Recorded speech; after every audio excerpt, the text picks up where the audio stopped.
April 1457. Wallachia. 200 noblewomen sit beside their husbands in a candlelit banquet hall. Silk gowns, gold cups, Easter wine, laughter echoes off stone walls. By sunrise, their husbands will be dead, impaled in the palace courtyard. And the women, daughters of aristocrats who had never touched dirt, will begin a march into the mountains. One of them was named Voicer. She was 23 years old, married for 2 years. Her hands had never held anything heavier than a wine cup.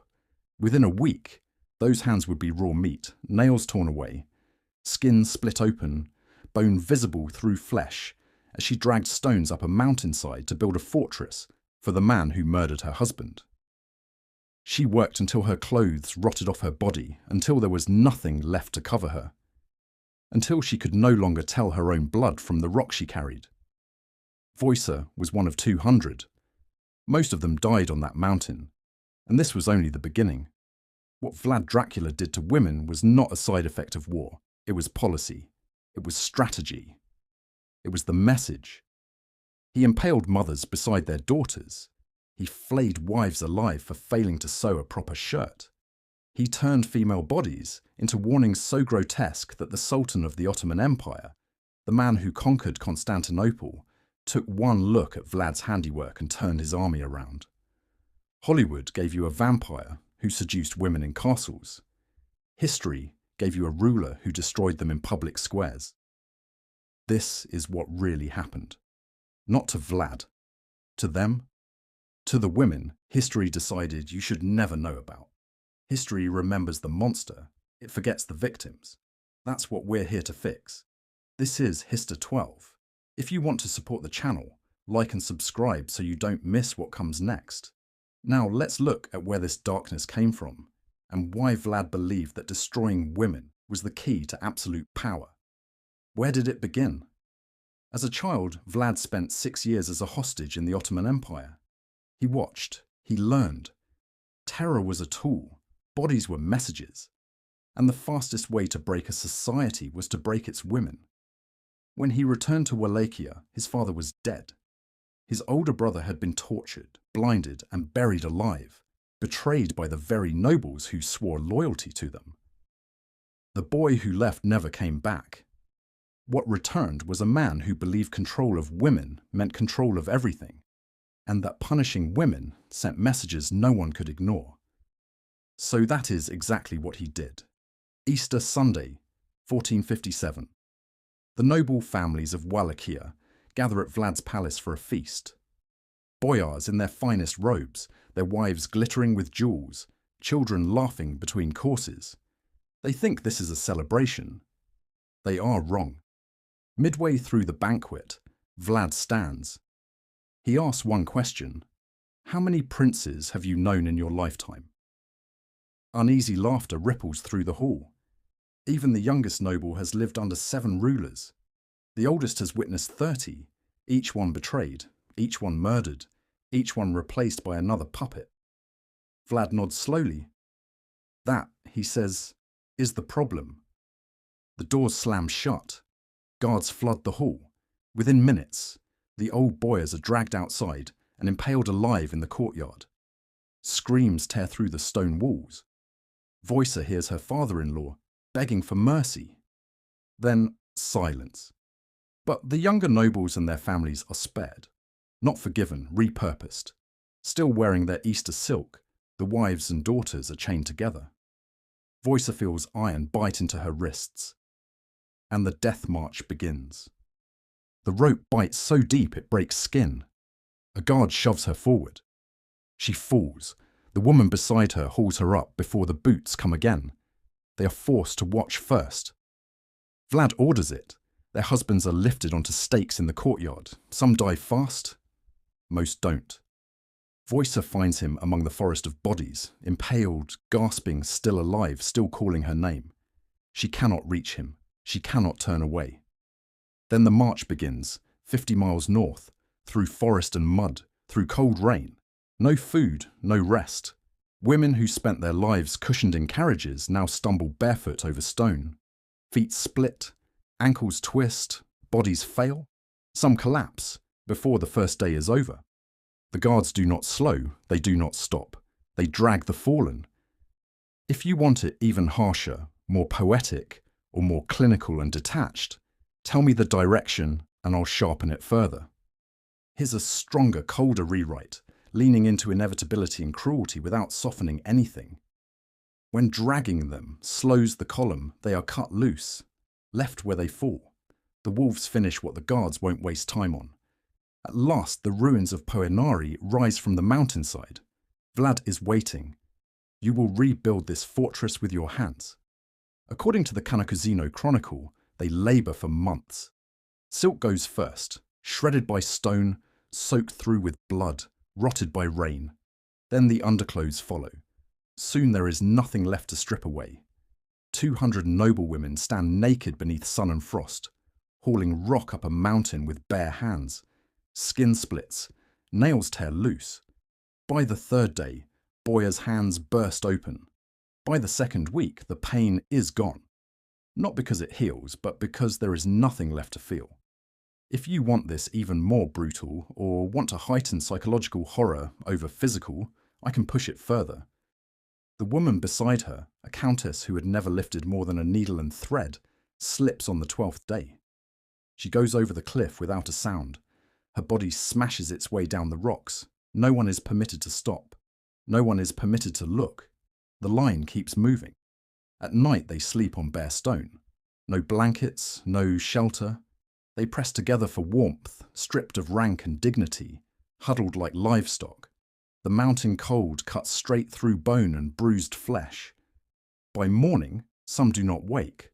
Their bodies are dragged aside. Work resumes. They eat what the guards throw, scraps, gnawed bones with shreds of meat still clinging. They drink from puddles dark with mud. Women who once dined from silver now fight the ground for what's left. The mountain takes the rest. Women who once had servants pour their wine now clawed at muddy rainwater, fighting one another for a mouthful. The chronicle records that many died of exhaustion. Others went over the cliffs. Some simply sat down on the stones and would not rise again. The guards beat them until they stopped breathing. A few tried to flee. They were caught within hours, impaled where the others could see. Not as punishment, but as instruction. Death was not an escape Vlad would grant freely. He watched from above. When the fortress was finally complete, only a handful of women were still alive. They were not released. They were kept as servants inside the walls they had raised with bleeding hands. Their titles were erased, their families gone, their names no longer spoken. Poenari stood. They remained. They would spend what remained of their lives climbing the same stone stairs that had broken them, step after step, inside the walls they had raised with their bodies. And this is what makes it worse. Poenari was never about punishment. It was not justice. It was theatre. Vlad wanted every noble house in Wallachia to know what happened to the women of his enemies. He wanted wives to look at their husbands and wonder, if he falls from favour, will I be next? The women of Poenari were not simply victims. They were a warning. And the warning was understood. Vlad was not finished. Not with the women of his own kingdom. Not yet. For the wives of traitors, the sentence was already written. For ordinary women, the rules were worse. If you were a woman in Wallachia between 1456 and 1462, you lived in constant fear, not of war, not of plague, but of being seen, of being noticed. Vlad believed women were the foundation of society, and a wife who failed her husband was a fracture in that foundation. Fractures, he believed, had to be sealed with blood. The German pamphlets record a story from the time. A peasant walked through a village wearing a shirt cut too short. His legs were visible. In Vlad's Wallachia, this was not indecency. It was evidence. Evidence that a woman, somewhere, had failed to keep order. They stopped him on the road and asked a single question. "Do you have a wife?" "Yes," the man said. "Bring her to me." She came. Her name was Alinka.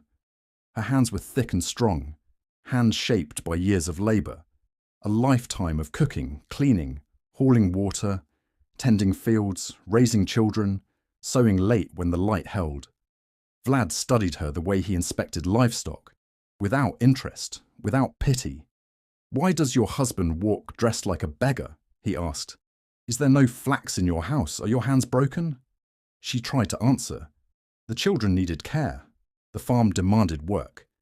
There were only so many hours in a day. There were never enough hours. Vlad listened without expression. Time, he decided, was not the problem. The judgment was instant. The punishment was not. What they did to her lasted for hours. The entire village was forced to watch. When it was finished, what remained of her was lifted onto a stake in the square. Her body stayed there for days, rotting in public view, a lesson no one could pretend not to see. Then Vlad chose another woman for the widowed peasant. He spoke slowly, carefully, so every ear in the village heard him. "Make sure his shirt is longer," he said, "or you will share her fate." This was the law in Vlad's Wallachia, not written in books, written on bodies. Adulterous wives were flayed before their families. Their husbands were made to watch. Mercy was not part of the design. Obedience was. Widows who remarried too quickly were impaled. Their bodies were left at crossroads, displayed where everyone would pass and understand. Women who failed to meet his standards faced punishments the chronicles themselves refused to fully record. One account speaks of a woman accused of infidelity. Vlad ordered her dragged into the square. What followed took hours. The crowd was forced to watch. When it was finished, what remained of her was lifted onto a stake. The message was unmistakable. Your body did not belong to you. It belonged to your husband, to your family, to the prince. And disobedience was paid for in flesh. Fail any one of them, and the punishment would be beyond imagination. Women stopped leaving their homes unless they had no choice. Wives inspected their husbands' clothes obsessively, fingers trembling over loose threads, hems measured and remeasured in fear. A short shirt could mean a death sentence. Mothers taught their daughters a single rule for survival: be invisible. This was not the reign of a monster from legend. It was the reign of a man who understood power, who understood that the fastest way to control a population was not through its soldiers or its nobles, but through its women. Terror did the rest. So was Vlad merely a product of a brutal age, or something colder, someone who mastered brutality and turned it into policy? That question was the final message he left behind. But before you decide, understand what he did to the women of his enemies. Winter, 1462. The boyars are broken. Wallachia is silent with fear. Vlad turns south toward the Ottoman Empire. This is not a war of conquest. He does not have the numbers for that. This is a war of messages. And he intends to write those messages on innocent bodies. He crosses the Danube with his troops and moves through Ottoman territory village by village. What he leaves behind is not victory. It is silence. In a letter to King Matthias of Hungary, dated February 11th, 1462, Vlad records his work with the calm precision of an accountant. Numbers tallied, outcomes noted, brutality reduced to ledger marks. This is how he wanted it remembered. Not as rage, as method. 23,884 Turks and Bulgarians were killed, Vlad wrote. Not counting those burned alive in their homes, not counting those whose heads were never brought to his offices. Entire families erased, no one spared, and the killing was only the beginning. The survivors were gathered for something else. Picture a Bulgarian village along the Danube. The attack is over. The men who resisted are dead. The rest, mostly women and children, are herded into the square. They expect slavery. That is what conquerors do. Slavery would have been mercy. Instead, the stakes are brought out. A mother clutches her daughter. Soldiers tear them apart. Not to save the child, but to make the order clear. What happens next is not chaos. It is procedure, a system, fear, arranged with intent. This was Vlad's war, not fought for land, not fought for glory, fought to be remembered. They are not separated. That would be mercy. Vlad wants families to die together. He wants mothers to see. He wants daughters to understand. The stakes are not sharpened, they are rounded, prepared, designed not for speed but for duration, so gravity, not the blade, finishes the work. A mother watches her daughter lifted into the air. What she hears stays with her, until her own turn comes, minutes later, on the stake beside her. Days afterward, Ottoman scouts arrive. They find what one chronicler would later call a forest of the impaled. Bodies arranged with care, ordered by height, the tallest stakes bearing the adults, the smallest reserved for the children. This was not chaos, it was composition. Families were left together. That was the point. Some were still alive, bodies swaying faintly in the wind. And this was only one village. Vlad repeated it along the entire length of the Danube. Dozens of villages, thousands of bodies. Chroniclers wrote that the river itself ran dark for miles. By June of 1462, Sultan Mehmed had seen enough. He assembled the largest army in the world, 100,000 men, and marched north to end Vlad once and for all. Vlad had been waiting for this moment his entire life. Outside Torgoviste, the Ottoman army stopped. The soldiers at the front began to scream. Some turned and fled. Others dropped to their knees. The Sultan rode forward to see what had broken his army. Before him stretched a field nearly a mile long and half a mile wide. Across it stood 20,000 bodies, lifted on stakes of different heights, arranged with deliberate care, entire families together. The Byzantine historian Leonikos Chalkokondyles was there. He wrote of great stakes bearing men, women and children, nearly 20,000 of them, set upright in the earth. It was, he recorded, a sight that stunned the Turks and the Sultan himself. Imagine being one of those women, still alive, your body slowly surrendering to gravity, watching the largest army in the world arrive, and knowing that even now, no one is coming to save you. Knowing your death is not a tragedy to be mourned, but a message meant to be read. Some bodies had been there for weeks, reduced to shapes no longer recognizable. Others were new. A few were still alive, their movements small, involuntary, barely human in the heat. The smell reached the Ottoman army before the field came into view. Veteran soldiers, men who had taken cities, retched when they saw it. Mehmed II, conqueror of Constantinople, stood before that field and understood what Vlad had built. Not a battlefield, a warning. Mehmed II, the man who had taken Constantinople, who had ended an empire 1,000 years old, who had waded through more blood than any ruler alive, stood before the field of bodies and made his decision. He turned his army around.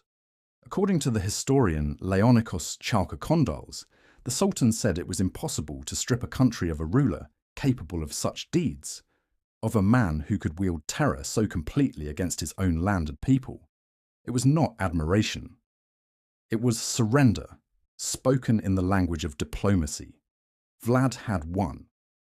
And the cost of that victory was measured not in territory or treaties, but in the bodies of mothers and daughters left behind to rot so the message would endure. The Sultan withdrew. The women remained on their stakes. Vlad had won. But the story does not end there. There was one more woman, closer to him than all the rest. And her fate was the darkest of all. History does not record her name. She survives only as Vlad's first wife. Spring 1462. The Ottomans were gone, but another army was coming. Vlad's brother Radu marched toward Poenari, the same fortress razed 5 years earlier by the broken hands of noblewomen. She stood on the battlements. Below her, the Argesh River thundered against the rocks. Behind her, the castle her husband had built on the suffering of women. Before her, an army advancing up the mountain path. There was nowhere left to go, and this time, there would be no message to send, only a final choice. They carried Ottoman flags. She knew what happened to captured women, the harems, the chains, a life reduced to ownership. But she also knew what her own husband did to women. She had lived inside that knowledge, inside that fear. She had seen the stakes, heard the screams, walked the corridors of a fortress built by women who died hauling its stones. She was trapped between two monsters. According to local legend, she turned to her servants and spoke only 7 words. "I would rather feed the fish of the Argesh."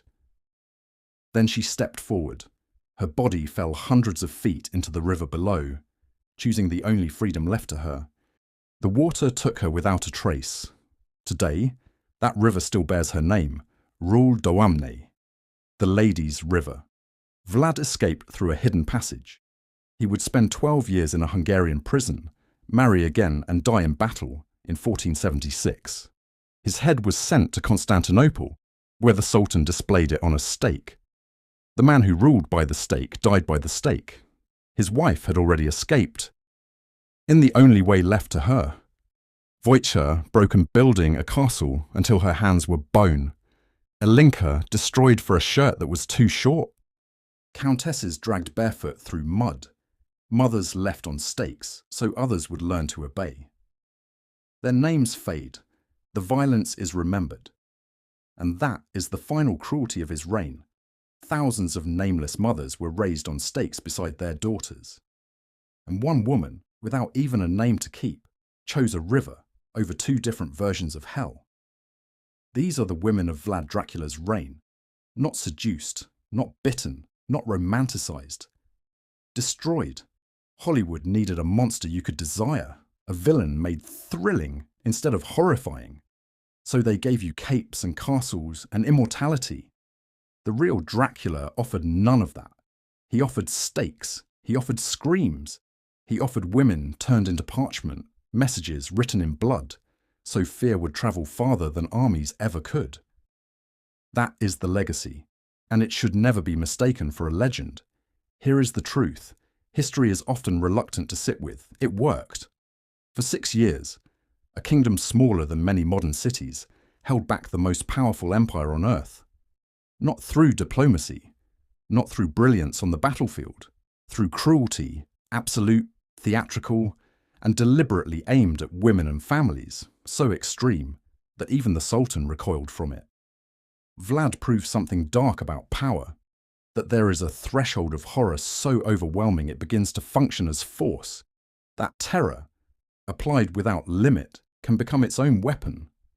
But that is not wisdom, and it is not strength. The fastest way to break an enemy is not to defeat their armies. It is to destroy the people they love.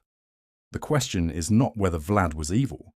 The question is why history so often calls this effective, and how many times it has been repeated since. History is full of men who killed more. The question isn't the body count. The question is why this one became romantic, why we dressed him in capes and fangs and candlelit castles, why we made him seductive instead of unbearable, why we forgot the women he destroyed. Because this is what we do. We remember the monsters, we polish them into legends. We write books, make films, sell souvenirs with their faces stamped on them, and the victims fade. They become numbers, background noise, nameless bodies in a story that was never told for them. The myth survives. The women do not. Voa deserves to be remembered. Her hands bled, so a monster could have a fortress. Her suffering raised walls. Tourists photograph today. So does Alinka, who died because a shirt was too short. So do the mothers of the Danube, who held their daughters as the stakes rose. So does the nameless wife who chose the river over a world where women were given no choices at all. They did not choose this story. They did not choose to become warnings, examples, messages written in pain, but they were made into them. And the least we can do, the bare minimum history owes them, is to remember their names when we can and their lives when we cannot. Not the monster, not the myth, the women. Today, tourists climb the 1,480 steps to Poenari Castle. They take selfies at the summit. They buy Dracula t-shirts in the gift shop. They caption photos with jokes about vampires in Transylvania. They don't realize they're standing on a mass grave. The stones beneath their feet were carried by Voa, by women whose silk dresses rotted off their bodies as they worked. by mothers who watched their daughters fall from cliffs and were not allowed to stop. Every step up that mountain is taken on someone's suffering. Every photograph is framed on someone's grave. Every smile is worn in a place where women screamed until there was no voice left to scream with. The castle still stands. So should their memory. Every step up that mountain is taken on someone's suffering. Every photograph is framed on someone's grave. Every smile belongs to a place where women screamed until their voices were gone. Hollywood gave you fangs and romance. History gave you stakes and silence. Now you know the difference. And Vlad was not unique. He was not the first to understand how cruelty aimed at women could be turned into power. Long before he was born, empires perfected this method. Entire systems built on terror so refined it made Vlad seem almost restrained by comparison.